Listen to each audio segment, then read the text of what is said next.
Greetings Exiles and welcome to my Path of Exile 3.11 Harvest League Starter Build Guide ranking. I got everything for you. Do you want fast mappers or easy boss fighters? Are you looking for a unique playstyle or are you just looking for an all-rounder build that just simply does everything in the game? Well Exile, then you clicked on the correct video. All the builds I'm going to show you were tested by myself and I completed the endgame with cheap and expensive endgame gear. Please note that past of building pastebin links in the video description currently, at the time of uploading this video, only work with the fork of the PoE. How to get the fork, there's also a link in the video description. I will update those links to the normal PoE version as soon as the PoE program itself is updated. If you've seen my previous league ranking videos, you will notice that I put a lot of old builds or older from past league builds into this video. This is mainly because I didn't like Delirium. It was really boring for me. I didn't like the endgame, I didn't like the encounter in the map, and I didn't like the new items. I actually planned 4 additional builds that I made in Delirium for this league video, but one of those builds got the main skill reworked, one of those builds got heavily nerfed into the ground, and 2 of those builds will rely on cluster jewels that might get changed, but we still don't know what the changes will be. If you followed my stream or my YouTube, you might have noticed that I was reporting about a back injury that lasted for about 6 weeks, which meant that I couldn't sit straight for more than 3 hours. In addition to that, I also had a foot surgery, so I couldn't walk for more than a month. And I also had to take care of the wounds multiple times a day for like 3 weeks. I'm sorry for all of that. I'm sorry that there are not more completely new builds that you have not seen yet. And I'm also sorry for probably my extremely German accent right now, because I didn't speak English for about 2 months. But that's it for the introduction. That was way too long. Let's get into the ranking.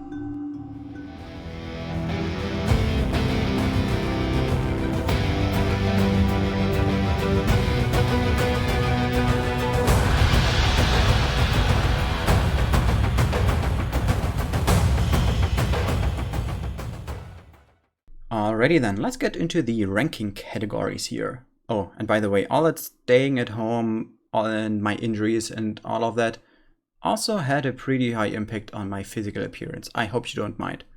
And I have no idea why I put it into this video, but let's go over the categories. I got 3 main categories here, which is the clear speed, the single target DPS against the boss without adds and high resistances, and combined survivability, both mapping and bossing. These 3 categories are way more important than the other 4. This is why they go from 1 to 20 instead of 1 to 10. The higher the value are, or the higher the values are, the better the build is. Our small categories are upgradability, which pretty much just simply means that how many more items can you get after your initial starting gear and how many more stages you will reach. Ease of play means the playstyle, like how easy it is to perform well on the character. Then leveling speed, pretty much self-explanatory from beginning of the league, like spawning at the beach, and then to maps. I also have a starter gear price prediction, which, as it says, it's only a prediction. Nobody knows the exact prices. So yeah, there's no build that has less than 5 points in here, because if a build is really expensive, then it's not a good starter build anyways. But yeah, this brings us to a total points maximum of 100 and a minimum points of 7. All the builds I'm going to show you are between like 55 and 85, I believe. But enough talking, let's have a look at the first build. Rank number 8, Cobra Lash Poison Assassin. And no, this time it's only 8 builds instead of 10. This assassin build has made it on the list the 3rd time in a row now. This is simply because it is so efficient. It pretty much doesn't cost anything because you are going to use a lot of off-meta unique items that nobody else wants. The built-in chain makes Cobra Lash a really good starting and also endgame map clearing skill, and the fast and easy ranged playstyle makes sure that you don't die from every single poop. You also have, because of the poison, extremely huge damage scaling if you are left alone. This is obviously the first downside. If you're not left alone, if you have to dodge a lot of the time, your burst damage isn't that high. You really want to stack up your poison before you can really feel the damage. And also, since this character is evasion based, you can get one shot once a critical strike penetrates your evasion. Other than that, a stable character, extremely cheap. If you don't know what to play it, you can just start this one, farm up a little bit of currency, and then maybe go into a second build. The build at rank number 7 is also a build that has been on this list multiple times already. This is by far one of my, if not my most favorite build. It is the multi-conversion Divine Ire Trickster. If you don't know Divine Ire, it's a beam that you charge up while channeling, and then you just release it for absolute havoc. It has strong map clear utilizing multiple on-death explosions, so you just have to kill pretty much just one enemy within a pack with your beam, and then everything else will explode. This just looks so amazing. It's worth playing this build only because you want these explosions to happen. And it also has the potential to one-shot every boss in the game. Back in Synthesis, I believe, I one-shot every single boss within the game with this build within a 6-player group. So yeah, the potential is extremely high. But this also comes with a downside. Because if your one beam that you fully charged up doesn't crit or doesn't have a high damage roll because main damage is lightning, or if just simply nothing procs, then you don't deal any damage. And you also have to stand still while channeling, so the combination of these two things can actually kill you, which is the biggest downside of this build. But I love this build, it's just super fun to play, and if you didn't play Divine Ire yet, I highly recommend you try this one. The rank number 6 build is for all of you out there who don't really want to play the game active, but more passive. If you want to watch some videos on YouTube, or if you want to watch a movie on Netflix, or if you want to watch your favorite streamer, listen to music or a podcast while playing, then the Vortex tank Occultist might be a really interesting build for you. It is extremely easy and extremely safe. You got a lot of debuffs, you got a lot of life, you got a lot of energy shield, and you also have satisfying curse explosions, which means you are a tanky, kind of like bulwark, just walking through the enemies, dropping a vortex, everything explodes, and then you walk to the next pack and everything explodes again. There are two downsides in this build. The first one, and probably the biggest one, is the single target DPS. Even though the DPS is safe, it's not that high. So if you're not that new in the game, it is actually good, because then you will learn all the boss mechanics and stuff like that. But if you really want something that is just crapping all over the boss and just evaporates everything, then this is not what you want to play. You also have to get close in order to place your vortex, but you are usually tanky enough that you don't get one-shot by pretty much anything. There are mechanics that you cannot tank, but if you want an easy bosser, if you want a relaxed playstyle, if you want to be safe rather than extremely fast, then this might be the build you are looking for in Harvest League. This is the only minion-focused build on my list, the rank number 5, Herald of Purity Guardian. Even though the Herald rings are going to receive a nerf in the upcoming league, this is still one of the best builds I can suggest for a league start. With just a few changes within the gear, you will never feel any nerf happen. This build offers exceptional survivability because your minions deal a lot of base damage, so you can purely focus on defense on your gear. If you want to focus more on damage, you can easily reach 10 to 15 million Cyrus DPS. Talking about the strong minions, they are also the only reason why this build isn't ranked higher. They are dumb. They sometimes skip packs, then they have to run back to kill the skip pack, and then they are doing that 10 to 15 times within a map. This is why clear speed is only 11 out of 20 on this build and doesn't make it one of my top 3 builds. But if you want to have an active, not AFK minion playstyle, which is safe and easy for bossing, then this can be quite interesting for you. When I first read the patch manifesto for the Harvest League, I thought that this build would not make it on my list anymore.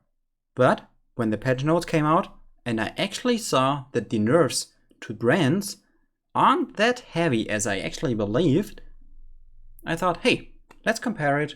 And here it is, rank number 4, the Stormbrand Inquisitor again. This has been one of my top builds for almost every single league. It is just super efficient, it is super fast, it offers everything you need. You don't care about resistances on enemies, so if you're killing a white or a yellow or a boss mob, doesn't matter. You have an extremely safe playstyle because you can just place your brand, run around a few seconds and then refresh your brands. This is what they wanted to change about the brands, but since you have so much increased duration on the passive tree now, it actually doesn't have any effect. There's one big downside in this build, which is it is now harder to play since the 3.11 nerfs to brand recall. So before you were using brand recall for pretty much everything, to refresh your brands, to relocate your brands, to just shotgun something. This is not, well, this is still possible, but not as often anymore in maps. So the clear speed suffered quite a lot, but nothing too hard in order to make this build vanish from my list. It also doesn't come with a lot of live regen, so you need a safe playstyle, so you need a safe mindset in order to be safe on this build. But I can still recommend this build if you didn't play any brand yet. This is one of my top contenders this league. Coming in at rank number 3 is my last league's rank number 1, the Reave Flurry Champion. There are going to be 2 nerfs happening to this build. One is the dual wielding and the other one is the crit nerf on the tree, which means you're going to lose about 15 to 20% damage. But there are also going to be new keystones, both offense and defensive. If you are making use of these new ones and changing some things on the gear, you might only feel a power drop of like 0 to 5% damage. Reave is still going to clear the whole screen, and Flurry is still going to shred everything in the game. You got multiple layers of defense, which is leech, regen, armor, evasion. You got a lot of mobility from your attack speed, and you can debuff the boss in addition to the new keystones. All of this comes with a downside. I already said you use Reave and Flurry in this build, but in order to make this happen, you need some gem swaps. So if you don't like a build that needs gem swaps and that has a high skill ceiling with Flurry max DPS, then this might not be the build for you. But if you like a little challenge and if you don't mind the gem swaps, then just shred everything like you've never been before. The build I have for my rank number 2 is a build I do not have a video out yet, but don't worry, in at least 24 hours from this video going live, there's going to be a Toxic Rain Trickster guide out there on my channel. I am going to talk about the CI version, which offers a lot of energy shield, evasion, is obviously range because it's a bow character. You are going to use the damage over time of the Toxic Rain, and you are going to have a lot of recharge in this build. You don't have to play this build really well, you just have to play this build okay-ish, so you don't face tank everything, and you are going to be super tanky, super fast, and you're going to deal super high single target DPS if your single target is not moving around. This brings me to my first kinda negative point about this build, which is the single target is dependent on the boss. If you have a boss that's teleporting or moving around a lot, then all your kinda like spore pods on the ground can't stay there, or the boss is not going to stand on your spore pods on the ground for the full duration of the pods, and it's going to move out and it's going to receive less overall damage. So single target can be tough. Another thing is that this is a CI version of the build, so you need a little bit of investment in the beginning of the league if you're swapping from life to energy shield. But overall, this build was super fun in every single stage of the game, and I can only recommend it to anybody who wants to play a bow character that is super easy to play and also tanky. Talking about tanky bow characters, here's my rank number 1, the Scourge Arrow Poison Pathfinder. This build was my main build in Delirium League, and I had a blast. It offers a unique channeling bow playstyle, which is super fun. What else is super fun about this build is the poison proliferation, which means you get multiple screen AoE from just shooting once. I did the whole Atlas, I did all bonus Atlas things, I did 40 out of 40 challenges, I carried pretty much every single boss in the game for my friends if they asked for it, all without dying even, I don't know, like 10 times maybe? Because it is just so freaking tanky as well.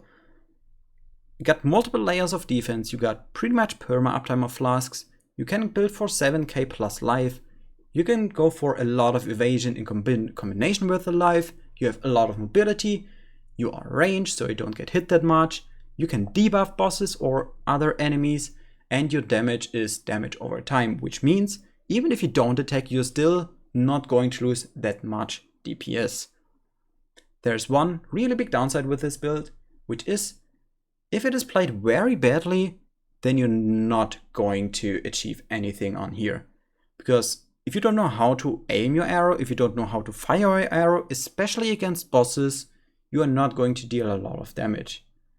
In addition to that, the starter gear can be expensive.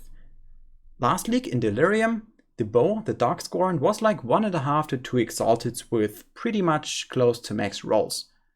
But the league before, it only was a few chaos, so yeah, it depends on the league how much the starter gear can cost.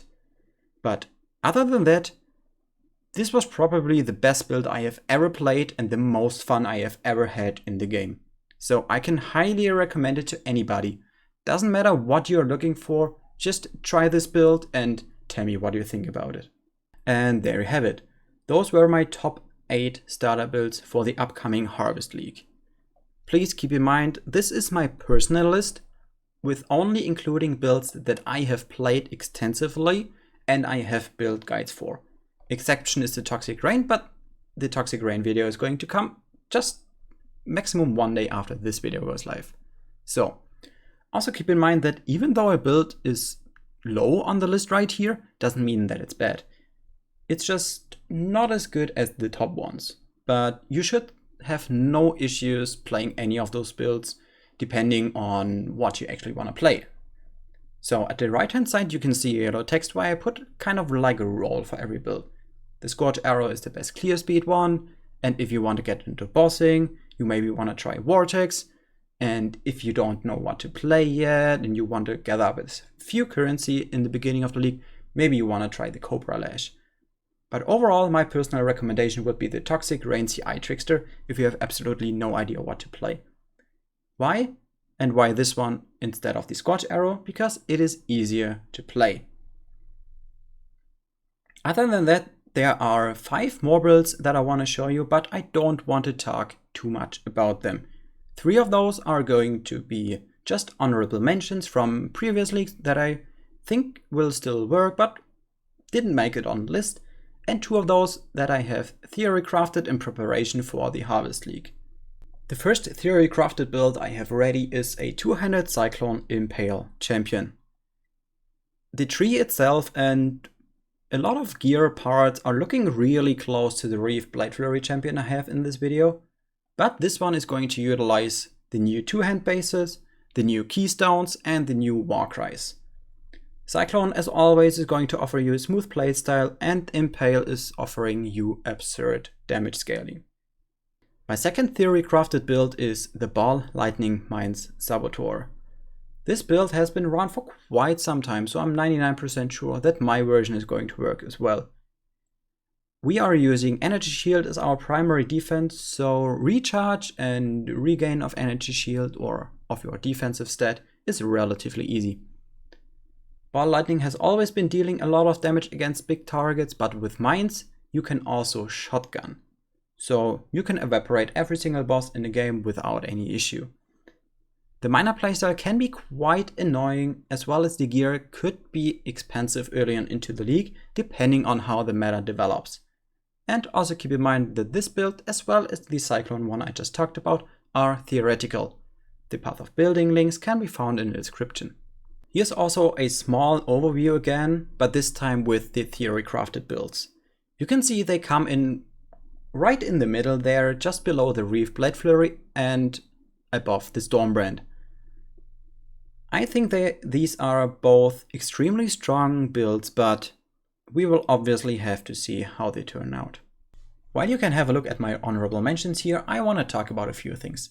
First of all, a Discord server. A few guys of you have asked me if I have one, and I had to say no, I currently don't have one. So I want to ask you guys, are you interested in one? And if you are interested, do you know somebody, or are you somebody who has public server admin experience? Because if we do a Discord server, not only my community, but also with other small content creator communities, we need some really good admins. Otherwise it's, I don't know how it's going to work out. So let me know down in the comments below, please. Thanks.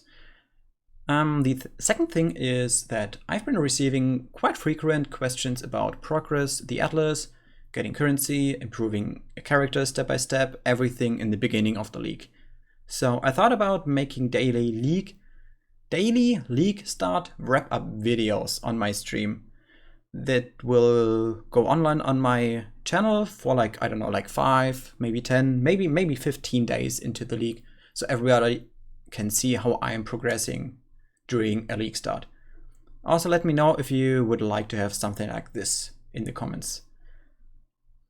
The last thing is that I want to say I'm sorry for not posting that much, but I've been talking about that in the beginning of the video that, yeah, I kind of had a hard time and Delirium wasn't the most exciting league for me. But thanks for still sticking around, following, subscribing, commenting, having nice discussions, and yeah, just being a really nice and kind small community.